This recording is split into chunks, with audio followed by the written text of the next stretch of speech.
Hi friends, and welcome back to my channel. I'm here with some of the coolest people on YouTube. Steve from Steve Talks About Books and Stuff, and Ashley from Read Now, Sleep Later. And we're going to talk about Kings of Paradise today. If you guys haven't picked this up, you probably will want to you'll probably want to leave, because this will be a spoiler discussion. We'll probably start with some non-spoiler stuff, and we'll warn you, but I think you should if you haven't picked it up. If you haven't picked it up, you should. Don't drop it like I just did. Yeah. You've been hanging out with me for way too long. Brandy's here, so nobody really saw that.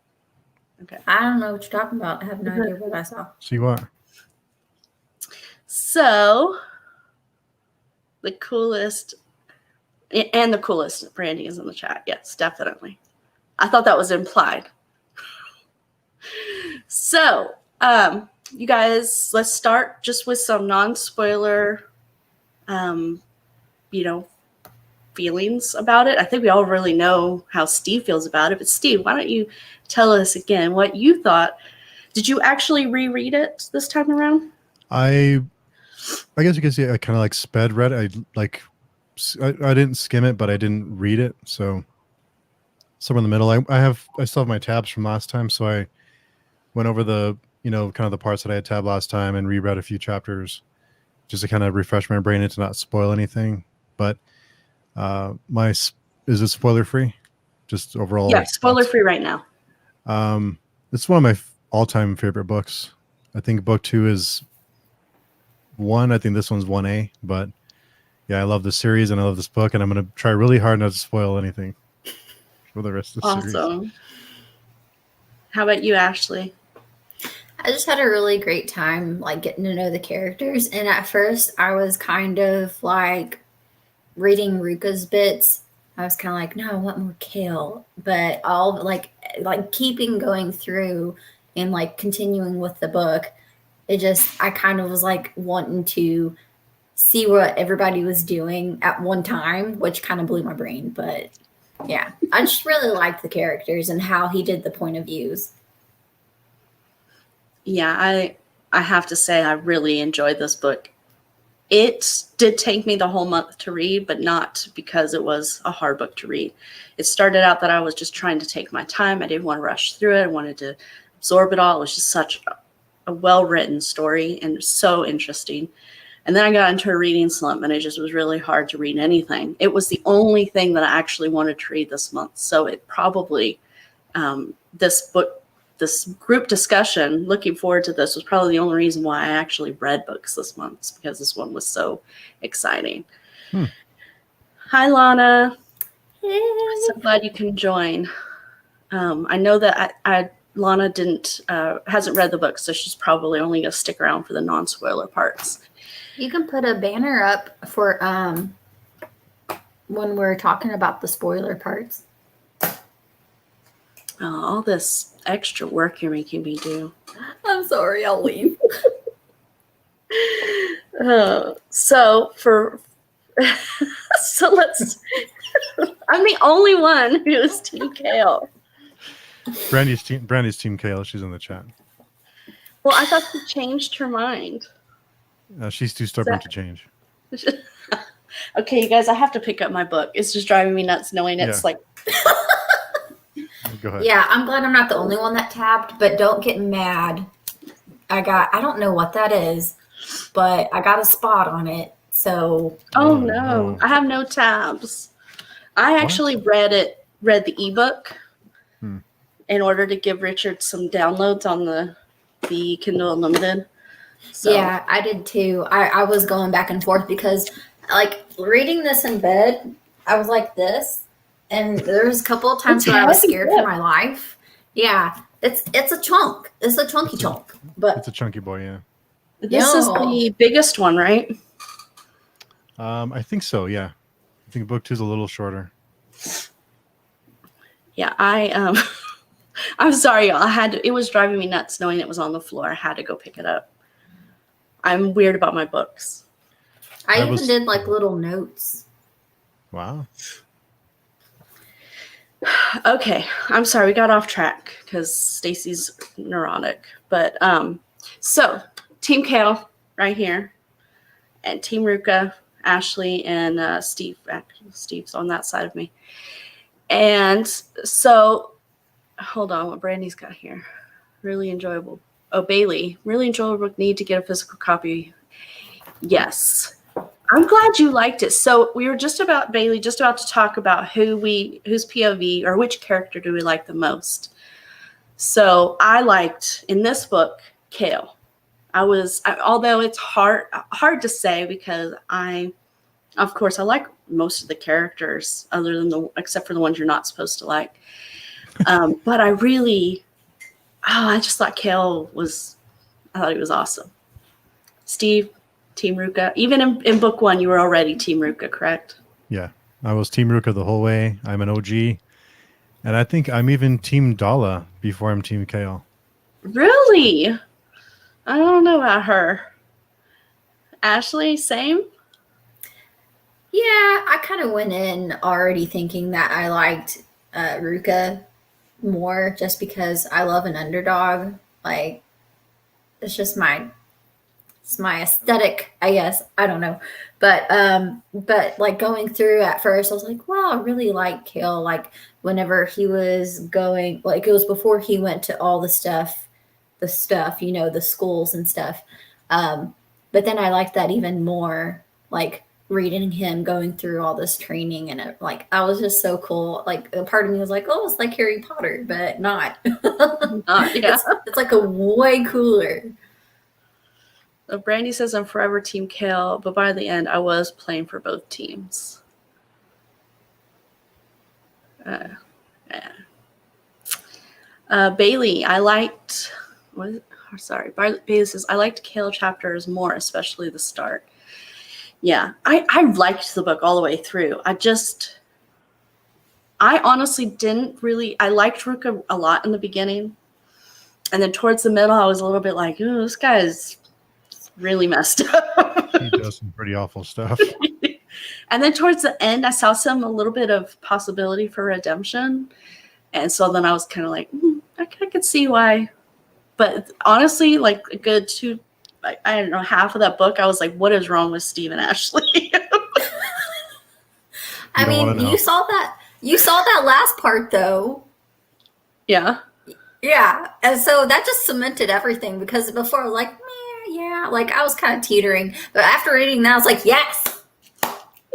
Yes. That is correct, sir. Yes.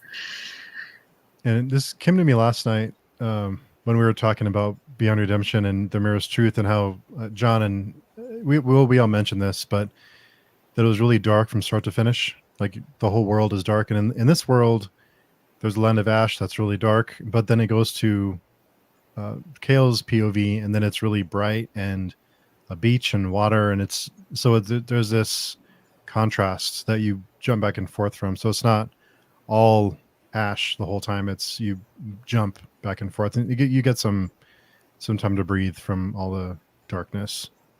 Suffering.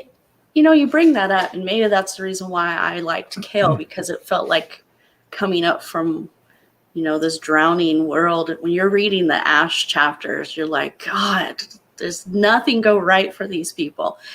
And I mean, for every character in the Ash part, Dala, what's the guy's name that becomes a chiefless, becomes a nightman, and then Burnham.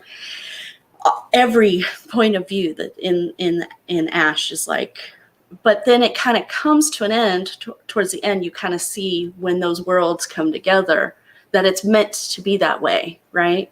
That Ruka, when he finds out that there's something more than the Land of Ash, it's for a purpose. So it's almost like the sand, the Land of Sand, is meant to be this paradise.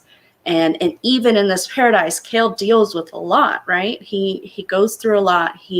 And even his people obviously deal with a lot. So it's like kind of the grass is greener on the other side kind of thing. In this case, the grass is greener than the Land of Ash, but it isn't perfect. It's not a paradise. So I really enjoyed it. And I feel like we're getting into where we're going to have to start talking about spoilers to really get into the discussion. So I'm going to put up a spoiler warning. And what happened to the one I just created? Uh-oh. Yeah, I don't know if you guys can notice, but I'm having a really hard time like not saying anything spoiler. Yeah. Me too. I'm trying to be quiet. So we're 10 minutes in and we're already going to start talking about spoilers. So those of you who have joined, who haven't read it, I recommend you pause the video, go buy the book and start reading it right now. We will be reading the second book, which is Kings of Ash. And the live show for that, I think, is the 19th of September, right? Yeah, No, I'm sorry, I think it's the I'm doing that. 26th. I It's the cannot 26th. wait for you guys to read that book. Is it even better than the first? So you guys heard it from Steve. Go read Kings of Paradise so that you can get on to Kings of Ash and join us for our show in September. So we would love to see everybody who hasn't read it read it. 5 stars for me. I don't think that's any different for you two. I believe you both gave it 5 stars. Is that correct? Yes. So, 3 people cannot be wrong. And Brandy gave it 5 stars. So, come on, whoever's on here that hasn't read it, go read it. So, spoilers. We're going to talk spoilers now. Steve, what's the first thing you want to talk about? Okay, so I'm going to try. I'm just really careful and just focus on book 1. So I remember my reaction from book 1 is that right away that, because in some of these fantasy books, you see these 2 trains going to collide, and there's this momentum that builds, and then at the last minute someone pulls the lever and then the trains miss each other. Not so here. No. This shit goes down, people die, horrible deaths. The one thing that stuck out to me from this book that I was like, Richard now means business, was when Ruka goes to search for the boys who stole his food, and he finds Misha and the brothers and Dala, who we just our introduction to Dala, but I thought they were gonna like become friends and they were gonna team up and they were gonna be a little band, and no. He straight up murdered him. Yes. I mean, in like the most horrible way, just brutally kills them all. And I think that was a turning point for the character. And since that bar is set later in the book, when Farahi is threatening to castrate Kale, you're like, he may be castrated. Like, this might happen. Yeah. So the bar is set high, so you care about them and you think, well, it could happen. Like, usually you're like, nah, he's gonna be fine. But here's like, well, he may be castrated. It might happen. Yeah. Let's see what happens. You make a good point there. I will say that probably the entire book I was on the edge of my seat because I never knew what was going to happen, because he really did set that bar really high in the very first chapters. I mean, as soon as you see what happens to Ruka, leading up to the point, I'm not including that first page, but leading up to that first page, all the things he went through, you kept expecting somebody to intervene, right? Something to happen. But it was like, what was he, 12 years old, and all the stuff that he went through in just like those first 15, 20 pages. So from there, that point on, you're like, this is going to be a dark world. I'm not going to expect anything good coming out of here. But there were a couple times where he did fix things, like right before things go really bad for him in the beginning with the boys that are picking on him, and he ends up beating up that one kid. His mom gets there and intervenes, right? Because you're like, oh, they're about to do something. I mean, he's going to survive because obviously he's one of the main characters, but you don't know how far it's going to go. Mm. So there's a couple times there where he does kind of save the characters. So you are always on the edge of your seat. Every chapter is like, I'm really hoping his dad's going to change his mind. I'm really hoping his brother is going to save him. I'm really hoping, and you never know. So I felt so much suspense and anxiety while reading this book because you feel so much for the characters, yet they go through some horrible things, and you never know where they're gonna get saved, if they are gonna get saved. But I think that's why I liked Kale's character. One of the reasons why I should say his character, his chapters, because there was way more suspense there, where you really didn't know what Kale's story was going. There was a lot of mystery. You knew there was something special about him, but you didn't really know where his story was going. Whereas Ruka, you knew that he was going to leave a lot of bodies behind. So I felt more like what is happening with Kale versus what is happening with Ruka. That makes sense. Although things really change for Ruka once he meets Elgin. Is that how you say it? Eagle? Eagle. I need to have a list of names here. I only know because we've talked to Rich and Elle about it. That's the only Eagle? reason I know how to pronounce it. Yeah, that's how he pronounced it. I was like, okay, Eagle. That makes sense now. So that was probably my favorite part of Ruka's story, is when you're thinking, oh, here's another person who's going to take advantage of Ruka. Oh no. What did you think, Ashley? I thought it was interesting. I really didn't know what to expect with Ruka. I think that's why I like his POV so much.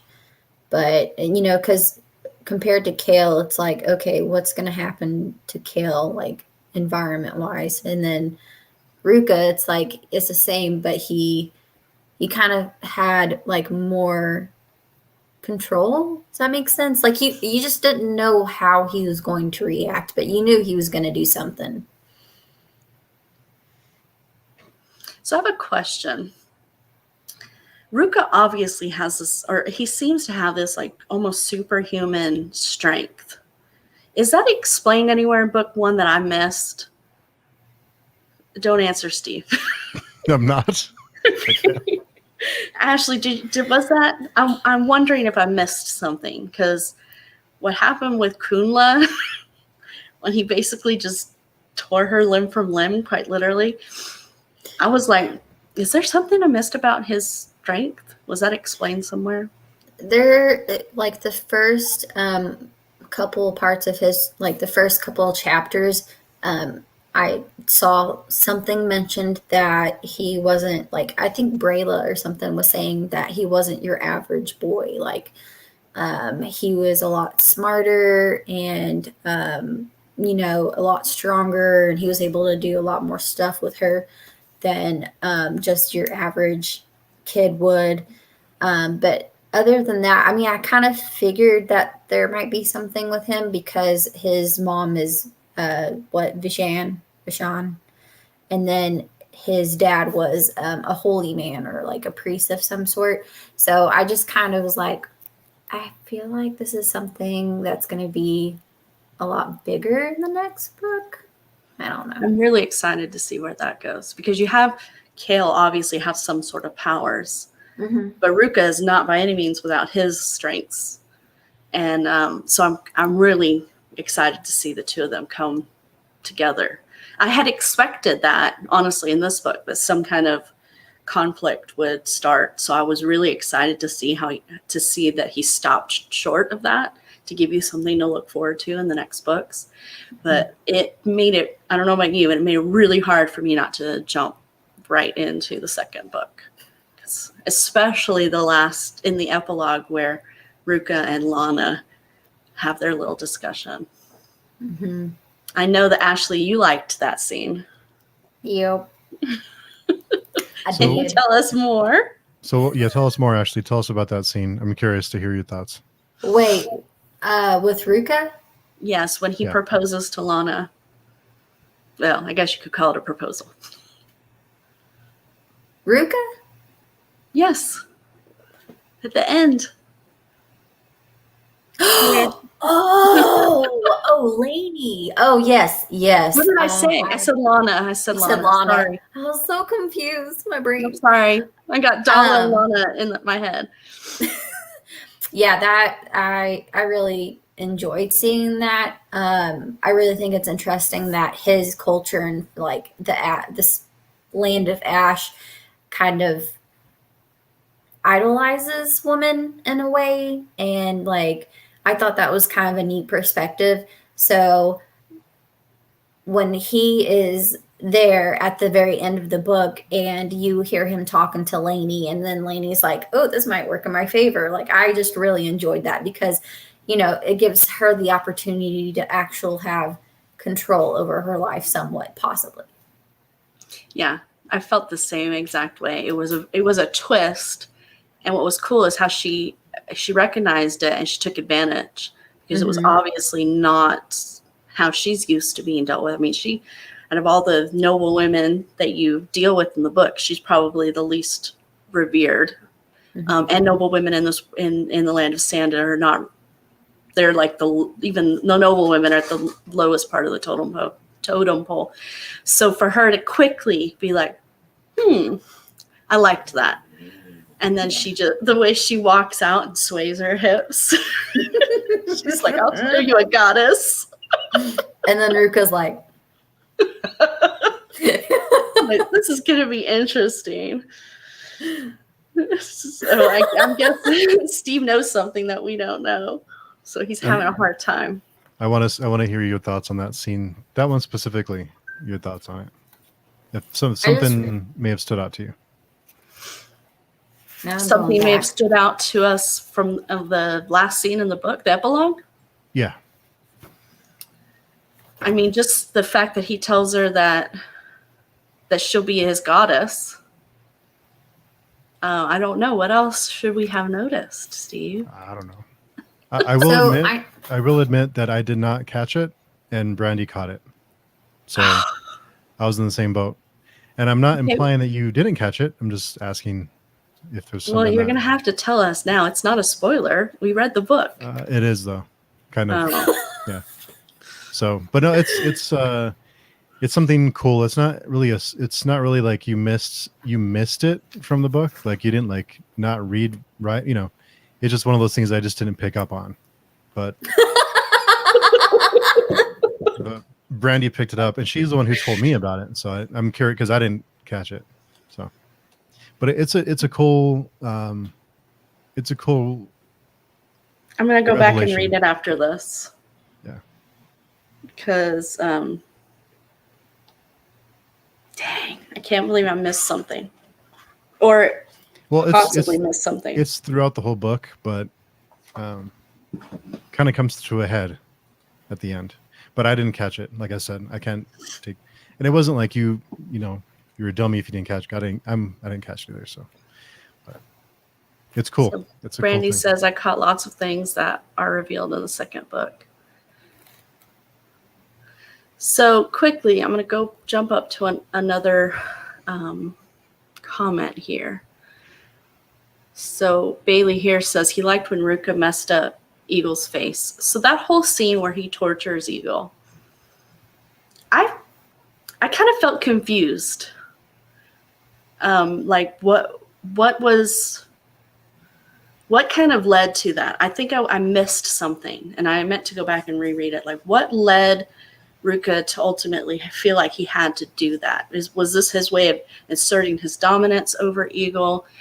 I knew he knew that Eagle was taking advantage, and you always knew that it was his plan to keep that in mind. But then it just all of a sudden something changed in the dynamic and the relationship.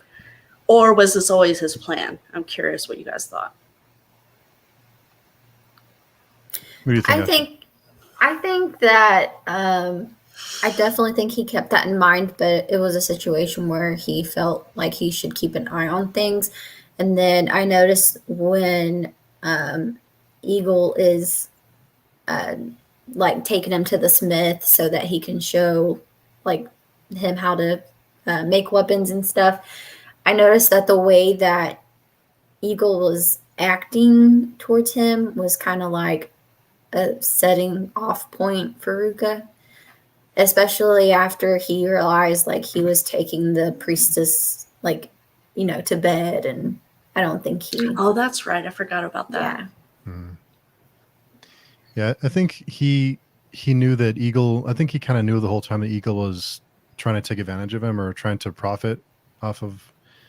And I think it was a dominance thing in a way that he needed him, and he needs Eagle to achieve his goals, and he didn't want him to leave, or he wanted him to know that I don't want to say your mind, but like he was his. I don't even want to say prisoner, but it was a dominance thing, I guess. Yeah, it was the best way to describe it. Yeah, what Brandy said here, I think is what you're trying to say, Steve. I guess I didn't understand because I felt like Eagle needed him too. I mean, this was his payday, right? He kind of needed Ruka to sell these rune swords and to make money. So I was kind of, I guess I missed something because I was trying to figure out why he was trying to keep him from leaving. But he didn't want to leave until he saw how crazy Ruka was. So I was wondering if this was just a character trait, like Ruka immediately goes to violence before he goes to, trying to. So he, like Kale in this instance, would have used his voice. He would have convinced him, we need each other. If there was conflict. Ruka's so different. He jumps right into violence and trying to make people fear him. But I think it's because he's always been feared, right? His whole life, he's always been something to fear. And so he uses that. But it just felt like, I'm not going to say it was gratuitous. It made sense. It just happened quickly. And I was like, did I miss something? I thought it was going to be a scare tactic. Like he was just going to scare him and say, look what I can do. But he went for it. I was like, but like I said, every time I read Ruka, I mean, there came a point where I was like, I'm just going to expect blood and gore and guts. When the Kunla scene happened, I was like, I wasn't surprised how it ended. I was surprised how it got there and how he went about it. But I mean, yeah, I think Ruka, from the way that from the land he's from, the land of Ash, it's all about survival, and there's no room really for anything. Everything is violence and survival. I think that's kind of where his mind goes. Is he had to force him, or he had to at least cripple him to not want to leave. But at the end, when Eagle kind of moves on with his life and he has a little family, and then Ruka shows up again, it's like, oh my, poor Eagle. Poor guy. Yeah, I know. Yeah, that's what Brandon said earlier. I have to say that I thought the politics and the world and the way things were in the land of Ash was so much more interesting than Kale's world. I guess because Kale's world was so similar to so many other fantasies that we read. It's a typical patriarchy, kingdom type thing. There was some of the religion stuff that was a little bit interesting, when we get to him going to the monastery. But for the most part, Ruka's land was totally flipped on its head. The way that women were now in almost the ones in power, I don't know about you guys, but I kind of expected a little bit it to be different. But it was essentially the same thing. It's just instead of corrupt men, you had corrupt women. And so it makes you think a little bit about, we I don't even know where I'm going with this, but I was pleasantly surprised that it wasn't going to be one of these, oh, look, things are so much better when women rule kind of opportunities.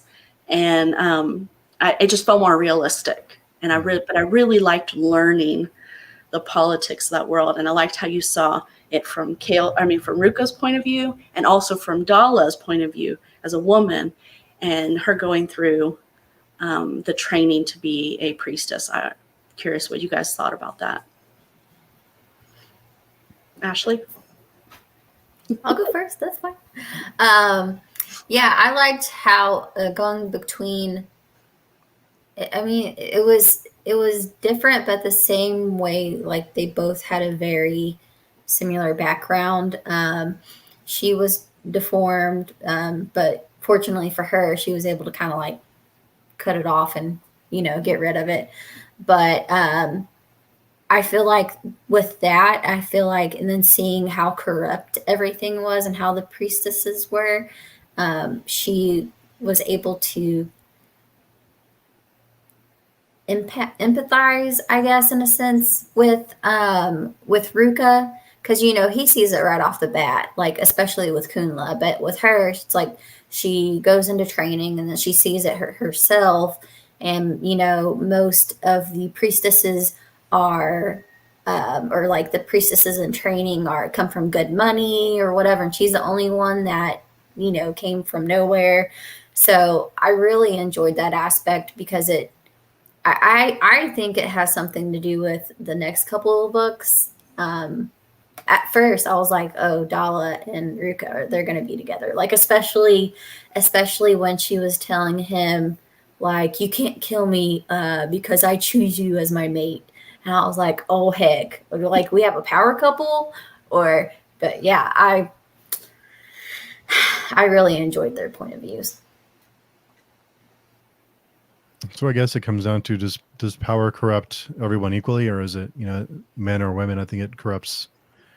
And it's funny going from the Land of Ash to to Kale's POV is his family was more, like you said, Stacey, more like traditional fantasy, political princes, hierarchies of, the king and the princes and 1, 2, and 3, and 4.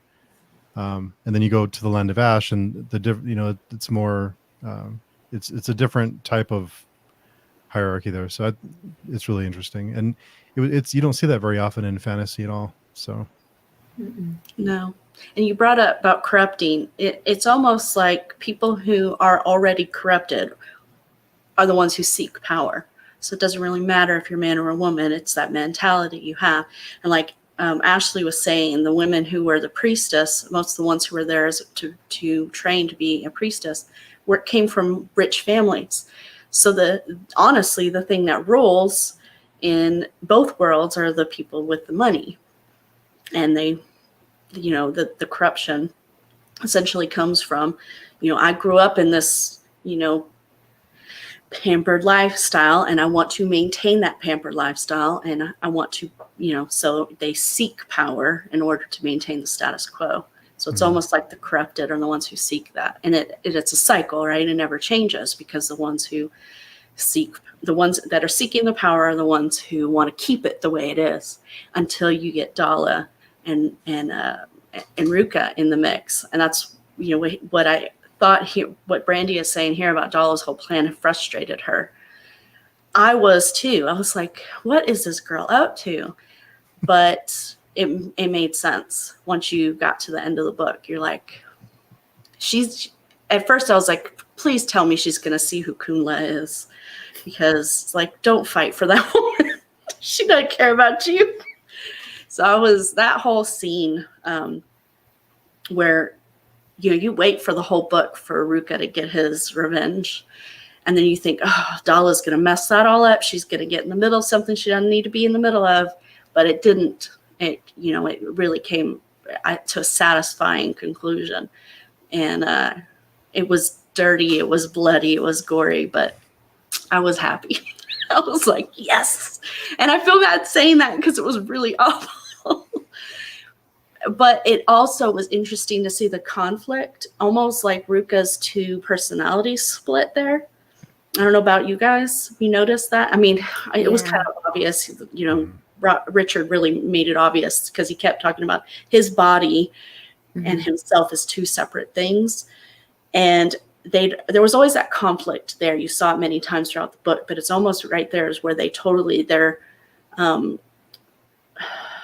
their motivations were so different between his body and his mind, and they almost split. And now it's going to be interesting to see. It seems like now those two selves now have a single goal, and that's to be the king of paradise. And it's going to be interesting to see how that relationship, honestly, it is a relationship between his mind and this like animalistic part of him, how that's going to work, excuse me, in the next books. I always thought it was interesting in the very, very beginning of the book how he's talking to Brayla. I'm probably saying that wrong. Like she's already passed away, but like he's saying, you know what, your boy is gone. He's going to live in the grove. And this other persona, this hardened, I wouldn't say evil, but pretty much kind of evil dude is going to take the reins, and then seeing that kind of split more into like, okay, well, his mind is the little boy in the grove, like that's what I automatically, so that's like Brayla's son, and then this other entity is like, that his body is just, I don't know, it's kind of like a puppet kind of type of thing. It has no conscience, right? Yeah. It just does what it wants, which is why I think what happened with Kumla happened. He didn't want that to happen. That wasn't the plan. And his body just went with, it's what it wanted. It wanted revenge. It wanted to tear her apart, and it did. But I just love the way he wrote that. It's like these are two different things, right? When their motivations were different, they split. Mm-hmm. And I always liked Ruka's mind and how amazing it was throughout the whole story, how he built, he literally taught himself everything in his grove, right? Instead of sleeping, he went through these training. He taught himself to fight. He taught himself how to survive, all these things. Amazing character. And so I'm really interested to see how he controls that animalistic part of himself that kind of has the ability to just split off and do whatever it wants. So it'll be fun. I'm really excited to move on to the next books. So with you guys, I know that both of you, and Bailey says glad Burnham got some revenge. Mm-hmm. What did you guys think of Burnham and that whole storyline? For me, this was part of, like I said, part of the world building I really liked was in Kale's POV, you rarely got to see anything more than what Kale went through, right? But in the land of Ash, you got to see multiple points of views from different parts of the hierarchy of their world. So you saw what it was like for the priestesses through Dala. You saw what it was like to be an outcast or an outlaw in Ruka. And then here with Burnham, you got to see what it was like the chief, the male nobility, if you will, within that world, and how easily it was to fall from grace. Right? And with what happened with his father, and then him getting his revenge. What I liked most about it was at the end where he fights and he ultimately gets his revenge, you're not sure where it's going to go from there, right? It just kind of, you leave, you go to see what somebody else is doing. So you don't know, is he going to now become the chief? Is he going to, go off and try and find Dala?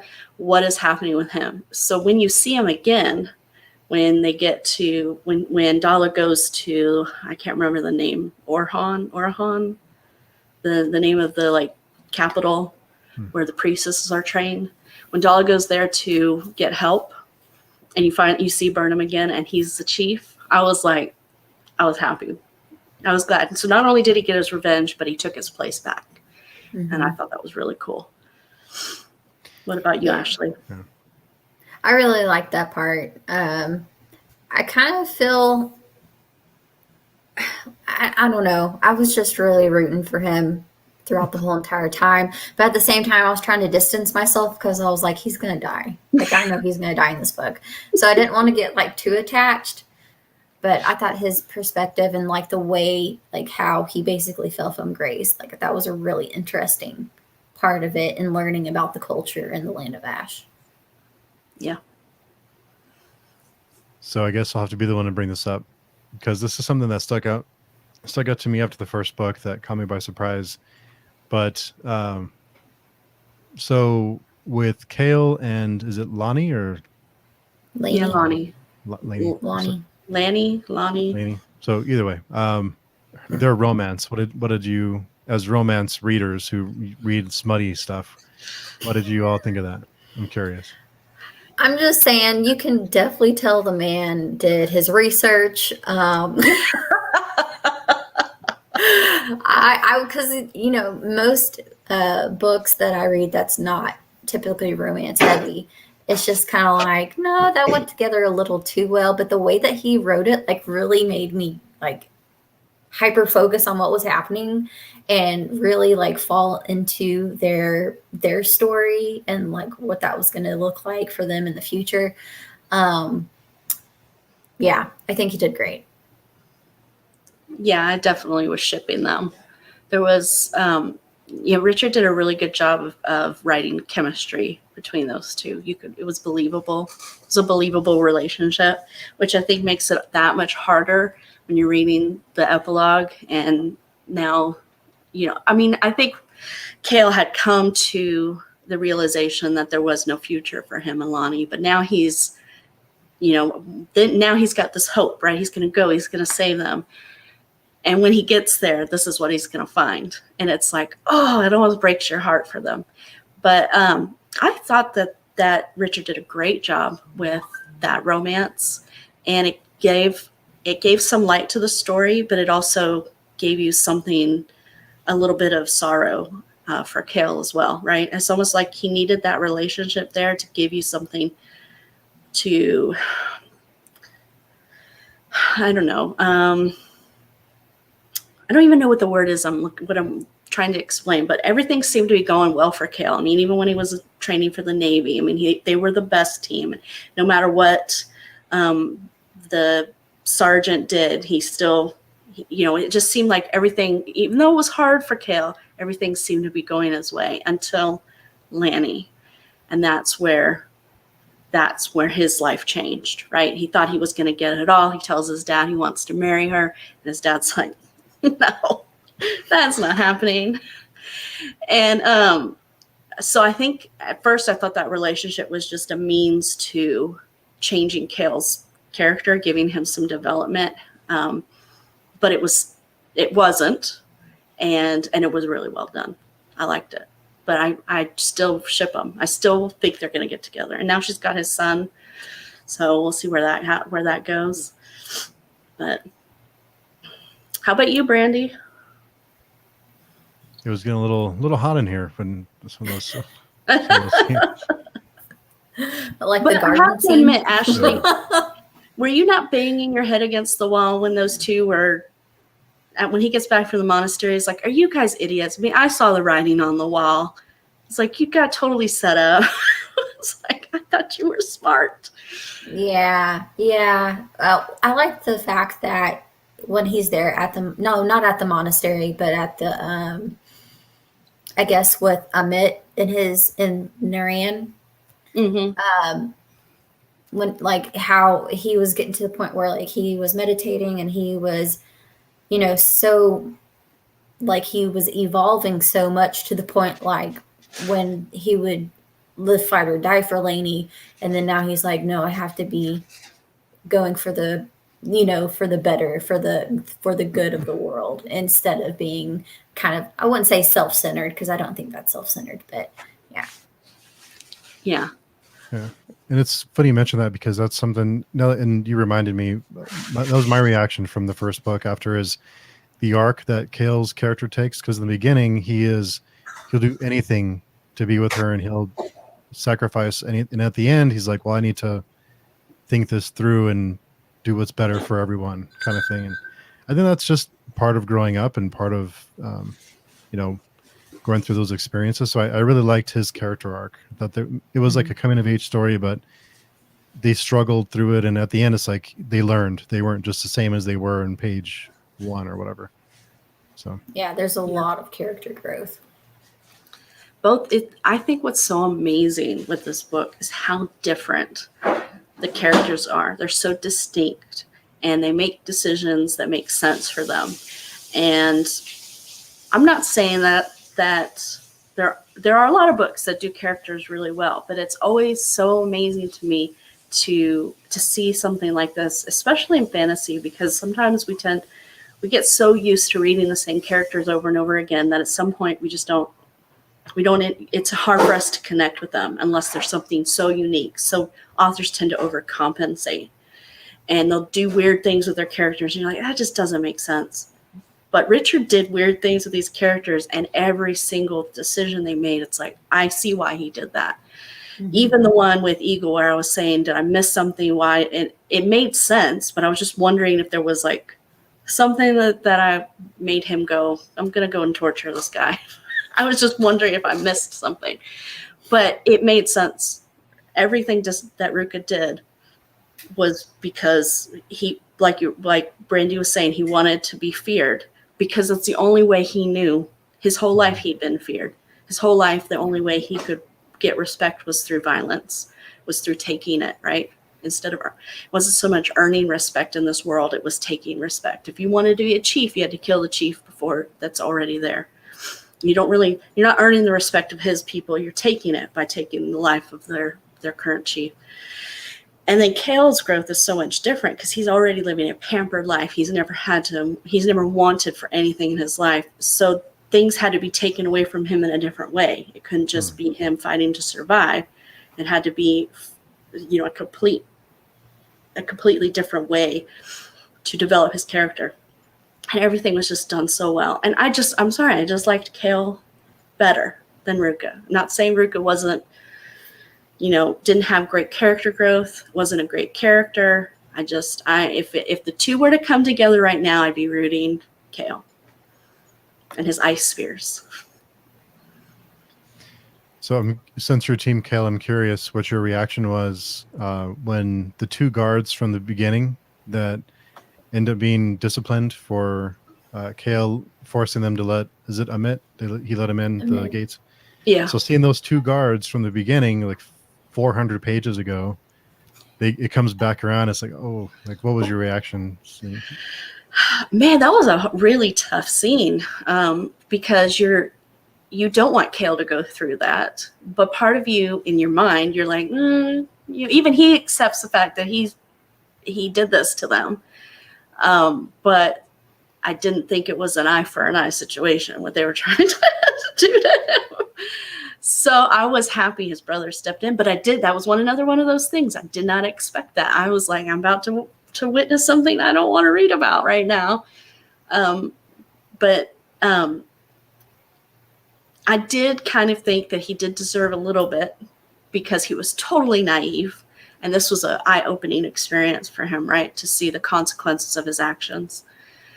But most of me was going, oh, somebody stop it. How about you, Ashley? I wasn't surprised when it happened, but it did. Like, I didn't realize it was going to go that far to the point where they were going to take advantage of him when he was vulnerable. But like we were talking about as far as character development, you see him in the beginning being this very naive, self-centered, yet, also at the same time, he wants the world to be a better place almost. And so when that happened, and then it's kind of like a light went off for him that he was like, wow, so when I toss a stone into the lake, it's going to make a ripple, but it soon could, it could possibly make a wave. And that's what I thought. Like, it's like, I think it's finally clicking for him. He's understanding. Yeah. That's a good point. And decisions matter in this book. Yes. And there are consequences, right? And I'm sure he didn't have a second thought about those guards after he had heard about what happened. I'm sure he was upset for a little while, and then that's it. And the same with the reader. We forgot all about them. And so when it comes back around, I think we as a reader, we're experiencing the same level of surprise as Kale was. But I liked that he fought back also, that it wasn't just, oh, his brother shows up and saves the day. He's like, man, if I'm going down, I'm going down fighting. And I liked that because Ruka always had that kind of drive to win, right? Mm-hmm. And he always was very caring of the people that, you could see the very beginning when he's in the Navy that he cares about people. He's truly cares about the underdog as well. And he doesn't think any man should be left behind. And I liked that. That's one of the things that really endeared me to his character. But he also doesn't dismiss, or he isn't also one to sacrifice himself also. Does that make sense? Mm-hmm. So he could have been like, you know what, I deserve this. I'm just going to let it happen to me. And I very well could have believed that for his character, but he didn't. He fought back. And I thought that said a lot about his growth because after the monastery, he could have been, I thought he was going to feel more defeated than he actually was. Does that make sense? He's like, I'm this close to getting my royal jewels taken away. And, it could have very well gone a different way where he could have just been, you know what, do what you will. I give up. But he didn't. And so I liked that. that, and it made more sense, especially when the way things ended up going, and then his growth and his powers and all of that. I'm not making any sense right now, but Makes sense to me.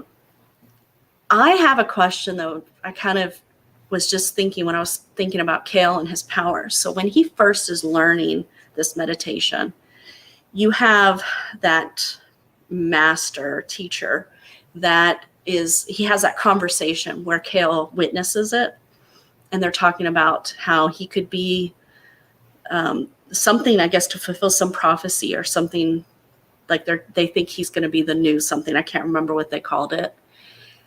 And then you don't really hear much more about that. And I'm assuming it's going to come back around in the rest of the books. But I'm curious, Ashley, what are your predictions as to what is he?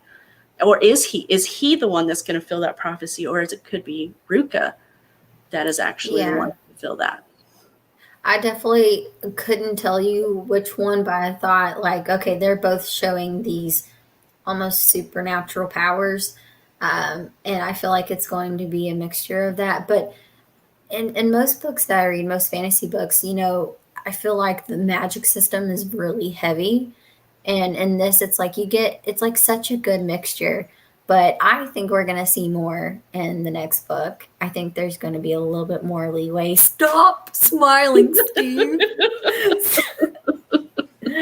I was just thinking of a funny joke. I was just recalling a funny joke. Oh, yeah, true.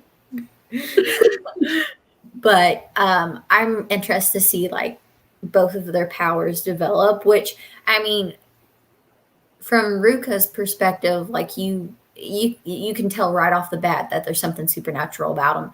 But when, and they talk about Farahi being like this sorcery king, I was like, okay, or whatever, it doesn't.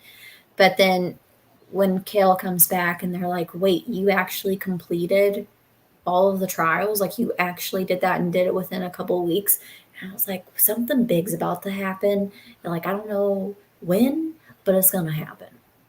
Yeah, I was really, I so at first you're thinking, oh, his brother did this, his dad did it. So it's not, I mean, it was a big deal that he did it so quickly, but I think mostly the reader's focus is on him getting to Lanny, right? It's not so much him, what he's doing. I mean, all that is really cool, what he's able to do, but you're giving the expectation that this is something that other people in his genetic line have done, so it's not that big a deal.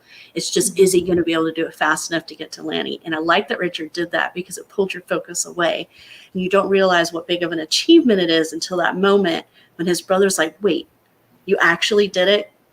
And that was really cool. Okay, Brandy asked how he felt about the king. I wanted to hate him most of the time, but then he would do stuff that I was like, oh, he's not so bad. Just to castrate his kid, not a big deal. That was the points where but you had to understand where he was coming from too, right? Yeah. He wasn't just this, Attila the Hun kind of character is just like, I'm going to do all these horrible things because I want to. He had a reason for doing it, and he was very callous about it. But there was multiple times where he tried to say to his son, look, I have to make this. This is the reason why I'm doing this. I'm doing this for our people to save us. And so you had to be like, it's one of those things where I know you're a bad guy and I don't want to like you because you're doing bad things, but knowing why you're doing them makes me understand you a little bit more. And so I don't want to say I ever liked him, but I maybe didn't hate him as much as I did at first when he was talking about, his wives and his concubines and how they were like trash and they were just there to make babies. I still don't like that about him, but I do understand a little bit more about his passion and the decisions that he's making for his kingdom. They make sense. And, maybe Kale's a little bit too, you're very naive as a reader as you're following Kale until that point. You start to realize, okay, maybe I don't really know what's going on here. There's more to this than I've been made privy to as a reader. And so I just really like how Richard does that, the way that he puts you in the point of view of the characters so that you only really know what they know. And you learn the world through their eyes, right? And I just liked that about it. I never felt like there was exhibition, that you were just being told the history, or, the way Cale kind of gives you bits and pieces of the book through, things that he's doing or things that I have to give Richard a big applause for that, because that is not an easy feat to pull the reader along a story, entertain them while giving them, while building the world through the eyes of the characters. That's not an easy thing to do. Ashley, what did you think? Oh, I have so many feelings. I don't know. I going through everything, I was really intrigued how, I mean, you can tell that Richard took his time. Just reading the book, it was so well thought out, so well written. The world building was great. I was actually able to have everything pictured in my mind of what everything kind of looked like. And I don't know. I'm at that point where I don't know what to say, because there's no words to explain how awesome it was. It's not going to do it justice. No. Yeah. But what did you think about Farahi?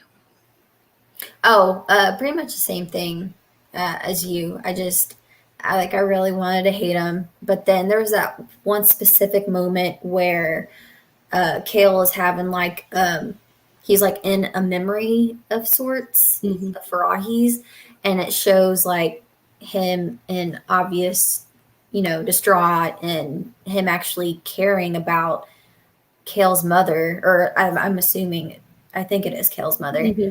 So it's oh, so he does have a heart. So maybe it's just a matter of fact of, because he's in the position that he's in, is making him do terrible things, but he himself may not be that terrible. Yeah.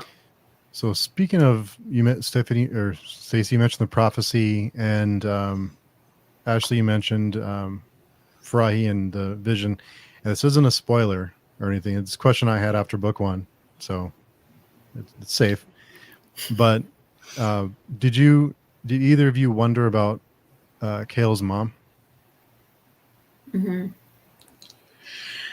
I think she's one of the things that Ruka's mom is.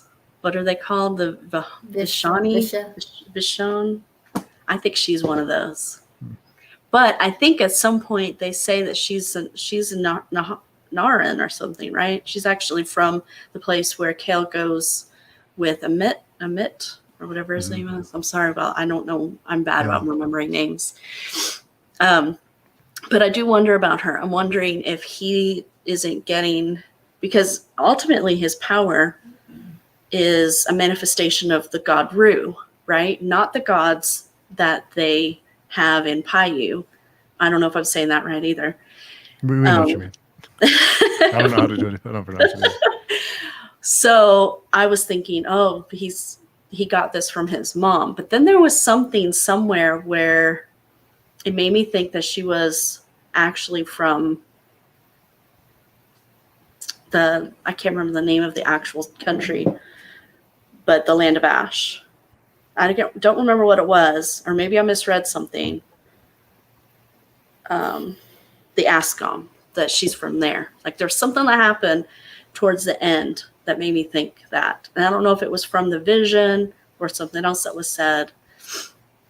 But was there something you were wondering about, Steve? Was there something you picked up that or you can't say because it would be a spoiler? No, it's just a question I had after book one about his mom. Because we don't really learn a whole lot about her. Well, a little bit, but we don't learn a whole lot. And because you get the impression that something special about Cale, you wonder, where did this come from? Mm-hmm.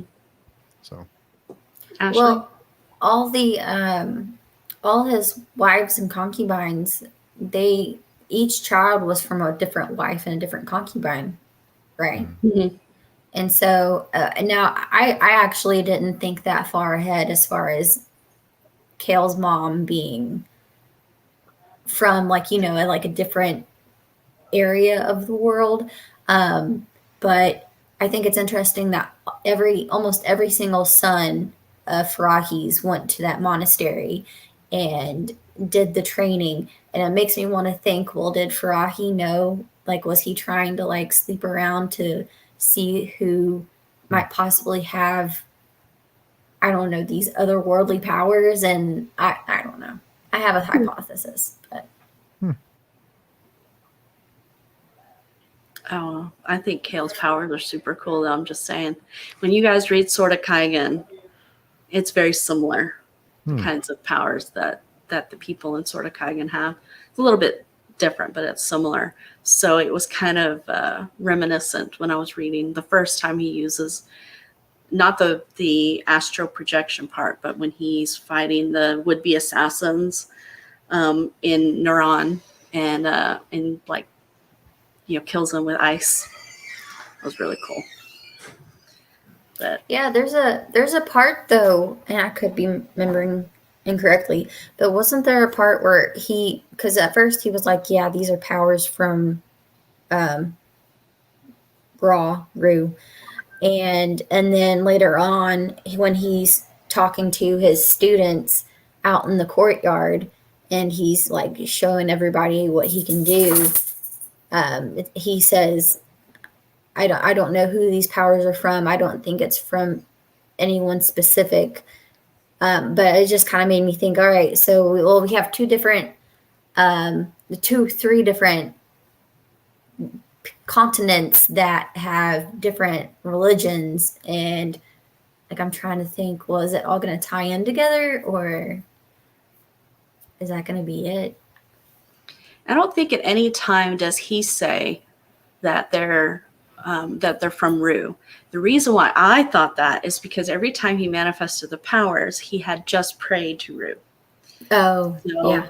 I think that's why I was like, I think that this is, Rue working through him, or I don't know. I mean, you that's what's so great about this book is he gives you enough, but doesn't tell you everything. Otherwise, we wouldn't read the second book, would we? Mm-hmm. But the ending was just so great when he goes into that town. He's like, I'll show them why they'll win, because he's like, why should we back you up on this? And he's like, I'll show you. And he goes in and he like flies into the town, like, oh, that's so cool. So question for both of you is, do you think Kale is too powerful by the end of the book? He's pretty powerful.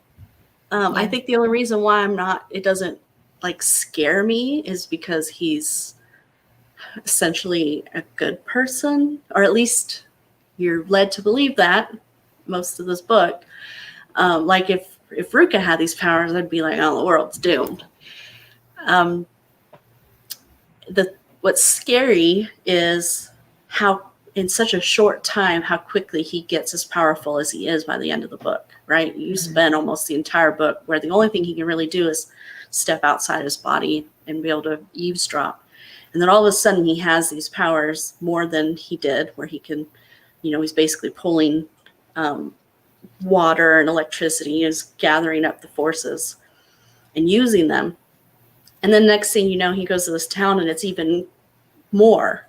So it's like, how much more is he going to grow? And yeah, it could be that eventually he's going to be too powerful.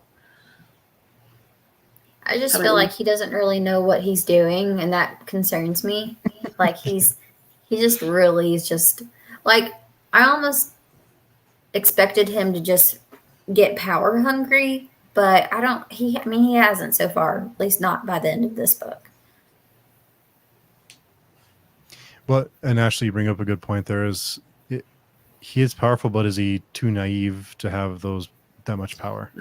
Yeah. Ashley did bring up that's a very good point, because we know he's had power before, and where that's led him. He's made some pretty naive and consequential decisions because of the power that he wields without thinking of the consequences. He's learned some, but has he learned enough to responsibly wield the powers that he has now? I don't know. And then what's going to happen when he sees Lonnie with Ruka what is he going to do then? It's a fight. We're going to fight. What I'm interested in is the titles of the next two books. So, of course, you go into book 1, it's Kings of Paradise, and you're wondering, what's that mean? And then it's because ultimately they're fighting over who's going to be king of Sri Khan, right? That's what it comes down to. Ruka's now king, and Kale needs to take it back. Then what is this one going to be about? Don't read the synopsis. I won't. I haven't. Don't read the synopsis. And then what is this one going to be about? So I'm really excited. Oh, I'm looking at the synopsis. I gotta turn that back around. Don't look. Don't look. Let's see what Brandy's saying here. He kind of talks like he doesn't have powers. Who is he? You talking about Kale talks like he doesn't have powers, or Ruka? I think so. Yeah, because that's basically what the priests were doing in Naran. It was like you think that some are actually faking it, or some are actually like just doing parlor tricks, or if they're actually being able to do it. And it makes me kind of wonder, well, there's so many times that he's proven that he can actually do these things. But then at the same time, I'm like, what? I mean, is he doing a mixture of both? Like, is it parlor tricks and I don't know. Oh, yeah. So I see what Brandy is saying here. I thought he was saying that he cheated or tricked them because he didn't really know that he really didn't understand what was happening. So like he doesn't believe. Yeah, so she's here like he doesn't believe he has power. I would say that he doesn't feel that way anymore. He definitely knows there's something. He has access to something that is not just a trick. I wondered. I kind of felt like, come on, Kale, did you really think you were tricking them? Like, that was cheating? I mean, not at any point did he think, this is what I'm supposed to do. Like, why? If it were me, I'd be like, oh, they want me to use this new thing I've been learning. They've had me sit down and, well, I guess he didn't know that it was the plan for him to sit down with that boy, right, to learn the meditation that ultimately led him to be able to do that. But yeah, I was kind of like going, you really think you're tricking them? So I thought that was funny.